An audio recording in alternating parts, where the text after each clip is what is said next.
I vanished from my own life, and the ones who should have noticed never even called. My sanctuary was my apartment. It was my world, a place I had built for myself. Every book, every piece of furniture, every quiet morning was a testament to my independence. But that feeling of peace, it was about to be completely shattered, because someone else had a key, and they used it whenever they wanted. First it was small things.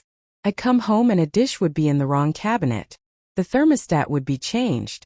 A note left on the counter about how I should organize my pantry felt invasive, like the walls I'd put up were made of paper.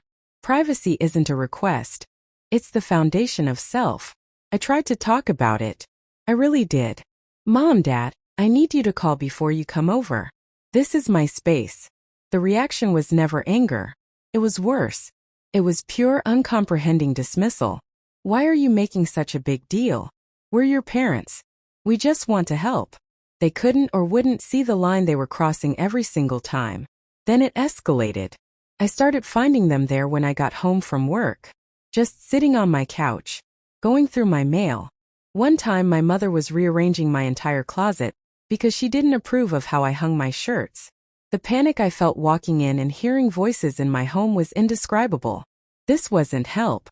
This was a siege on my personhood. The final straw was the day I found my father in my home office, looking at my bank statements on my desk. He said he was just checking I was being responsible.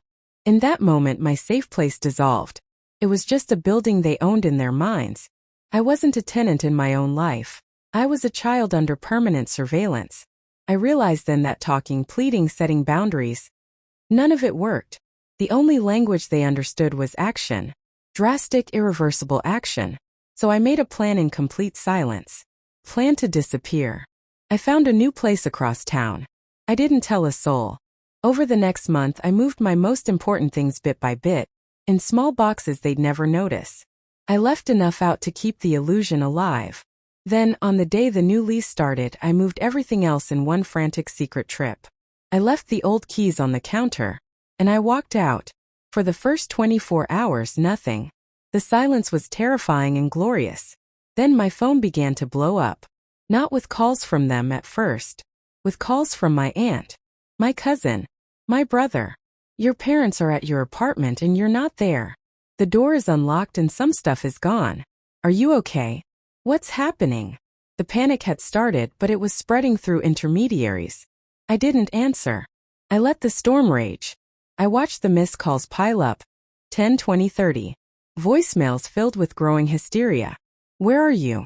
Answer us. This isn't funny. But it wasn't about being funny. It was about being free. For the first time in years, I breathed without waiting for a key to turn in the lock. After 3 days of radio silence from me, the call finally came. My mother's voice was raw, not with anger, but with a fear she'd never shown before. Please, she whispered.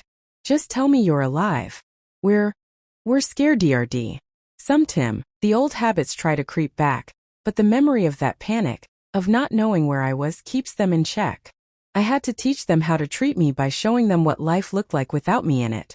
What looks like a drastic, cruel move from the outside was, for me, the only form of self-defense I had left. I didn't move to punish them. I moved to save myself. To reclaim the basic human right to a door that only I could open.